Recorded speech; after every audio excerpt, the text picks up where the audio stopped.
Hola, nosotros somos el grupo 3 y a continuación vamos a mostrar la eficacia de las políticas de competencia tendientes a evitar prácticas anticompetitivas en transacciones corporativas. Para esto vamos a explicar de manera general qué son las fusiones, adquisiciones y escisiones. Seguidamente vamos a indicar algunos aspectos regulatorios sobre el tema y para finalizar se anunciarán y explicarán algunos casos relevantes en los que las autoridades de competencia han denegado algunas transacciones. De acuerdo con las definiciones dadas por la OSD, existen diferencias conceptuales entre las operaciones de adquisiciones y las de fusiones. Así, una adquisición se da cuando la empresa obtiene total o parcialmente la propiedad y el control de otra empresa. A diferencia de una fusión, una adquisición no implica necesariamente la consolidación de las empresas. Incluso cuando hay un cambio completo de control, una adquisición puede llevar a las empresas involucradas a continuar operando como entidades separadas. Por su parte, una fusión implica la unión de dos o más empresas existentes para formar una nueva. Entonces, una fusión es un método mediante el cual las empresas pueden aumentar su tamaño y expandirse hacia nuevos mercados. Las fusiones se clasifican en tres tipos. Fusiones horizontales. Esta fusión se da entre empresas que producen y venden los mismos productos, es decir, entre empresas competidoras. Las fusiones verticales son aquellas que se dan entre empresas que operan en diferentes etapas de producción. Un ejemplo sería la fusión de una curtiembre de cueros con un productor de zapatos. Y las fusiones de conglomerados se dan entre empresas que manejan negocios no relacionados entre sí, por ejemplo, entre una cervecería y una aerolínea. A pesar de las anteriores diferencias conceptuales que existen entre fusiones y adquisiciones, podemos decir que en términos generales ambas responden al esquema causal básico de intercambio, a través del cual el titular de una empresa o de una participación de la misma le transfiere su derecho a un tercero a cambio de una contraprestación que puede ser en dinero o en especie, por ejemplo en acciones. En Colombia, además de lo establecido en el Código de Comercio, la Ley 222 del 95 y en el Estatuto Orgánico del Sistema Financiero, según sea la naturaleza de las compañías involucradas en la transacción, en materia de competencia, las fusiones y adquisiciones se definen como cualquier acto en virtud del cual se concentran, fusionan o consolidan dos o más agentes económicos que se dedican a la misma actividad productora, distribuidora, abastecedora o consumidora. En línea con esto, la Ley 155 del 59 establece que las empresas que se dedican a la misma actividad productora, abastecedora, distribuidora o consumidora de un artículo determinado, materia prima, producto, mercancía o servicio, deberán informar las operaciones que proyectan llevar a cabo con efecto de fusionarse, consolidarse o integrarse entre sí. De acuerdo con lo anterior, podríamos pensar que la ley solo se aplica a las fusiones horizontales, pero la Superintendencia de Industria y Comercio ha interpretado de un modo más amplio este tipo de operaciones a las que se refiere la ley. Mediante una resolución del año 2003, la SIC indicó que las empresas deberían informar a aquellas organizaciones empresariales en las cuales participan dos o más empresas y sus actividades en las mismas o similares. Según esta interpretación, se informa las operaciones cuando se verifiquen las siguientes operaciones: que las empresas participen en la misma actividad productora, abastecedora, distribuidora o consumidora, que tal actividad esté referida a un artículo determinado, materia prima, producto, mercancía, servicio, y que la misma se realice dentro de un mismo mercado. De acuerdo con esta interpretación, la SIC ha examinado varias fusiones verticales. Por su parte, la ley también establece que no están obligadas a reportar ante la SIC aquellas operaciones en las que intervienen los intervinientes acreditan que se encuentran en situaciones de grupo empresarial en los términos del artículo 28 de la ley 222 del 95 o se encuentran bajo una misma unidad de control en los términos del numeral 4 del artículo 45 del decreto 2153 del Ahora 92. nos corresponde abordar la escisión. Es una transición mediante la cual una sociedad realiza una transferencia en bloque de parte de su patrimonio a una sociedad o varias sociedades existentes, o a una o varias sociedades creadas mediante el acto de escisión. Está regulada por la Ley 222 de 1995 en su capítulo segundo. La escisión empresarial es el término empleado para significar la división o partición de una empresa con el fin de crear una nueva. En ella, la compañía principal cede y se desprende de algunos de sus activos y pasivos para formar una nueva compañía o capitalizar o hacer creer una existente. Una decisión en ningún caso implica la desaparición de alguna empresa. Actores y modalidades de escisión. Son actores importantes en la escisión la sociedad escindente, la cual es quien decide extinguirse o dividirse dependiendo de los intereses de los socios, que son quienes estiman la participación total y parcial del patrimonio. Y la sociedad escindida o beneficiaria, que es la que resulta del proceso de partición. Existen tres modalidades de escisión: escisión parcial, escisión total, escisión múltiple. Esta última no contemplada expresamente, pero que resulta viable. En la escisión parcial, cuando una entidad segrega una o varias partes de su patrimonio social a que construyan ramas de actividad y las transmite en bloque a una o varias entidades de nueva creación o algunas ya existentes. No existe disolución, hay traspaso en bloque de parte del patrimonio. La escisión total. Una entidad divide en dos o más partes la totalidad de su patrimonio social y los transmite en bloque a dos o más entidades ya existentes o algunas nuevas. En estas se disuelve la sociedad, hay traspaso en bloque de partes del patrimonio total o parcial. La escisión múltiple. Cuando varias entidades se escinden con el fin de crear una o varias entidades o incrementar el patrimonio de una o varias ya existentes.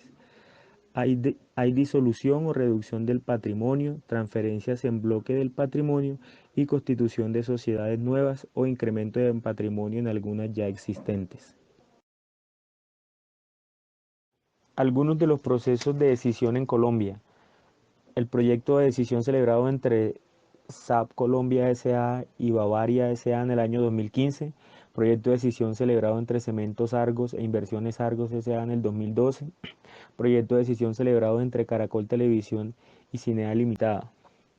Algunas de las motivaciones para estas decisiones son de optimizar el tamaño de la sociedad, independizar varias actividades económicas de las sociedades, separar las obligaciones y responsabilidades de cada empresa, facilitar la penetración en el mercado de empresas de menor tamaño, distribuir riesgos, solucionar conflictos entre socios y en algunos casos solucionar procesos de sucesión familiar cuando sea necesario dividir la entidad. Además de la SIC, también sería una autoridad competente la Superintendencia Financiera de Colombia, ya que en el artículo 9, Control de Integraciones Empresariales, indica que en los procesos de integración o reorganización empresarial en los que participan exclusivamente las entidades vigiladas por la Superintendencia Financiera de Colombia, ésta conocerá y decidirá sobre la procedencia de dichas operaciones. En estos casos, la Superintendencia Financiera de Colombia tendría la obligación de requerir, previamente a la adopción de la decisión, el análisis de la SIC sobre el efecto de dichas operaciones en la libre competencia. Respecto a la normatividad en materia de protección de la competencia, control de integraciones empresariales, indica que las empresas que se dediquen a la misma actividad económica o participen en la misma cadena de valor estarán obligadas a informar a la SIC sobre las operaciones que proyecten llevar a cabo para efectos de fusionarse, consolidarse, adquirir el control o integrarse cualquiera sea la forma jurídica de la operación proyectada, cuando en conjunto o individualmente hayan tenido durante el año fiscal anterior a la operación proyectada ingresos operacionales superiores al monto que, en salarios mínimos legales mensuales vigentes, haya establecido la SIC, o cuando al finalizar el año fiscal anterior a la operación proyectada, en conjunto o individualmente, consideradas los activos totales superiores al monto que en salarios mínimos legales mensuales vigentes haya establecido a la SIC. Si los interesados cumplen con el ítem 1 y 2, pero en conjunto representan menos del 20% del mercado relevante, se autoriza la fusión. Dentro de la normatividad también existe la excepción de eficiencia, donde las partes interesadas en fusionarse deberían demostrar con estudios fundamentados en metodologías de valor técnico reconocido que los efectos benéficos de la operación para los consumidores exceden el posible impacto negativo sobre la competencia y que tales efectos no pueden alcanzarlo por otros medios. Aquí les presentamos unos conceptos claves en el uso de políticas de competencia para fusiones de empresas. Sin embargo, durante el curso ya hemos visto mayores definiciones. El término de eficiencia tiene diferentes usos de acuerdo al contexto. Según la OCDE, en el contexto de organización industrial, económica y política de competencia, se relaciona más a la manera efectiva de utilizar los recursos escasos, presentándose la eficiencia económica cuando los insumos se utilizan de tal manera que una determinada escala de producción se produce al menor costo posible. Muchas veces se considera que la competencia estimula a las empresas en la búsqueda de la eficiencia, por lo cual la eficiencia aumenta el éxito de las empresas y que los recursos escasos se optimicen. A nivel de las empresas, la eficiencia surge principalmente gracias a las economías de escala y de alcance, y en periodos más largos a través del cambio tecnológico y la innovación. Entonces, ¿qué son las economías de escala? Estas se presentan cuando los costos medios por unidad de producción disminuyen en el aumento de la producción a cierto nivel. Las economías de alcance cuando es más barato producir dos productos juntos que separados. La concentración de mercado es la medida en que un pequeño número de empresas o las empresas representan una gran proporción de la actividad económica, como ventas totales, activos o el empleo. Entre los índices o medidas de concentración se tiene el índice de Herfindahl-Hirschman y el ratio de concentración. Estos índices de concentración tratan de medir el número y la desigualdad del tamaño relativo de las empresas. Entre otros conceptos tenemos barreras de entrada. Son factores que impiden o disuaden la entrada de nuevas empresas en una industria, incluso cuando las empresas titulares están obteniendo beneficios excesivos, por ejemplo, barreras legales o por costos hundidos, A entre continuación, otros. vamos a hablarles de casos de rechazo de fusiones por parte de la Superintendencia de Industria y Comercio de Colombia. En el año 2009, el BID y la OCDE llevaron a cabo un estudio de política de competencia en Colombia en el que trajeron a colación las fusiones rechazadas por la Autoridad de Competencia entre 2003 y 2008, de las cuales les hablaremos en un momento. También mencionaron las fusiones condicionadas en este periodo de tiempo por la entidad competente.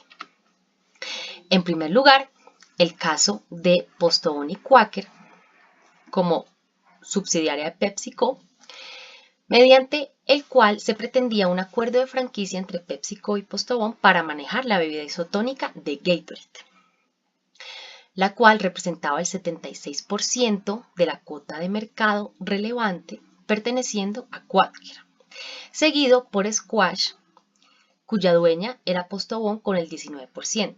En ese orden de ideas, de darse la fusión, la cuota de mercado de Postobón ascendería al 95%.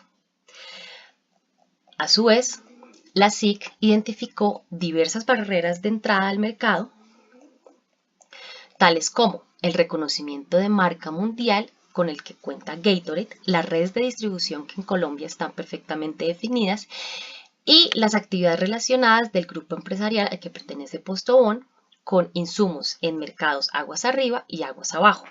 A su vez, la capacidad ociosa de producción de Postobón ascendía al 45%, frente a lo cual, ante cualquier fluctuación de la demanda, esta empresa podría atenderla sin ningún problema. Por lo tanto, se objeta y se confirma dicha decisión. En segundo lugar, traemos a colación el caso de P&G y Colgate-Palmolive en 2004 en el mercado de los detergentes, donde la SIC identificó que P&G alcanzaría una cuota de mercado del 71%, lo cual no sería ideal.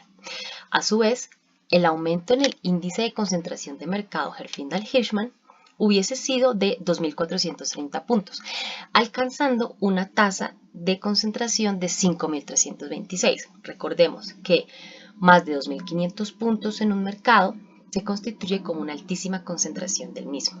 Por eso se objeta y se rechaza dicha fusión.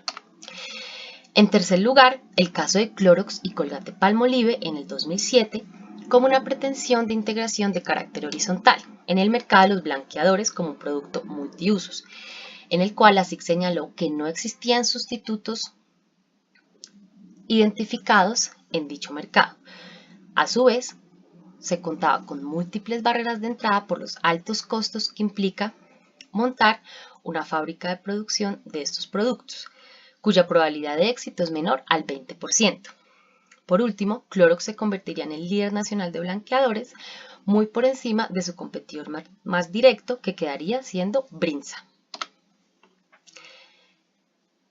En cuarto lugar, traemos el caso Mexichem Colombia y Kimpact de Colombia en el mercado del cloro y otros productos, donde de por sí el índice de concentración de mercado es de más de 5.000 puntos, aumentando en casi 1.000 puntos más de darse esta fusión. También dicho mercado cuenta con altas barreras de entrada, dado que se necesita un conocimiento especializado para llevar a cabo dicho producto y debido a que existen bajísimos niveles de innovación, un tercer competidor tendría múltiples inconvenientes para tratar de hacerle competencia a estas empresas, dado que la innovación no sería un factor relevante para esto. Los efectos unilaterales identificados en la cadena de valor se señalaron como los pocos competidores activos en dicho mercado y la incapacidad de clientes y competidores de disciplinar conductas anticompetitivas, lo cual derivaría en una desmejora del bienestar económico. Por lo tanto, se objeta y se confirma dicha decisión. Por último, los casos internacionales que les queremos mostrar son, en primer lugar, el caso de Sherwin-Williams y Comex, en el cual la Comisión Federal de Competencia Económica Mexicana rechaza esta iniciativa por riesgo a la libre concurrencia dentro del mercado de la pintura. A su vez, la Comisión Europea veta la fusión de Alstom y Siemens, rechazando el argumento de las empresas de la creciente expansión de la empresa china China Railway Rolling Stock Corporation, debido a un riesgo de monopolio en el mercado de señalización ferroviaria y trenes de alta velocidad. Por último, el Tribunal de Defensa de la Libre Competencia chileno rechaza la fusión de Falabella y Dianés debido a un posible deterioro de las condiciones de competencia del mercado y la posible distorsión de precios en la oferta de bienes. Teniendo en cuenta los argumentos planteados por las autoridades de competencia en los casos señalados, sintetizamos entonces lo correspondiente al por qué debemos oponernos a las fusiones. Entre los efectos potenciales de una operación como lo es la integración, tenemos que esos efectos, digamos, están vinculados al tipo de operación que se analiza. En este caso, en las integraciones horizontales, el primer efecto que puede producirse es la disminución del número de competidores en el mercado relevante y el desincentivo a la entrada de competidores potenciales. Igualmente, como consecuencia de la integración, puede reforzarse la capacidad de una o varias empresas para determinar las condiciones del mercado de manera independiente de las demás agentes participantes en él, circunstancia que podría conducir a una indebida restricción de la competencia. A este tipo de efectos los denominamos efectos unilaterales, y estos son la reducción de competencia, la capacidad de influenciar en los precios, un aumento de barreras de entrada, una variación de los niveles de concentración, una reducción de probabilidades de entrada de nuevos competidores. Lo que vendría siendo para el caso de los efectos unilaterales de las integraciones verticales, a diferencia de los horizontales, en este no desaparece un competidor del mercado. Sin embargo, esos efectos se traducen en el cierre del mercado por un incremento de los costos de los competidores en otro eslabón de la cadena.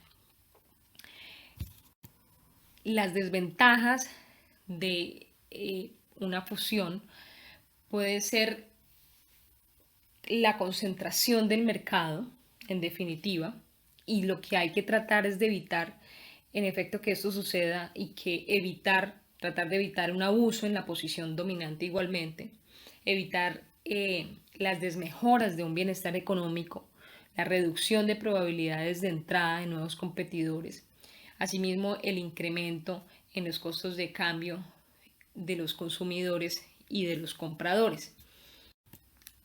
Y sí propender, por su parte, a la libre participación de las empresas en el mercado, el bienestar de los consumidores y la eficiencia económica. Esta es una actividad que de alguna manera ha tratado de realizar en sus análisis la Superintendencia de Industria y Comercio al momento de dar las autorizaciones para estas fusiones y ha puesto de alguna manera algunas restricciones. Entre esas restricciones está, por ejemplo, que los estudios que realiza en sí no son públicos y de alguna manera eso puede considerarse como una fortaleza. Pues en el caso solicitado de una fusión, el análisis a detalle y en algunos casos los informes, digamos, no son dados a conocer porque se prestaría de alguna manera para que las empresas quieran eventualmente maquillar solicitudes de fusiones, de manera tal que ha sido de alguna manera restrictiva la superintendencia en estos casos y eso ha llegado a funcionar para que no se dé en gran medida este tipo de integración.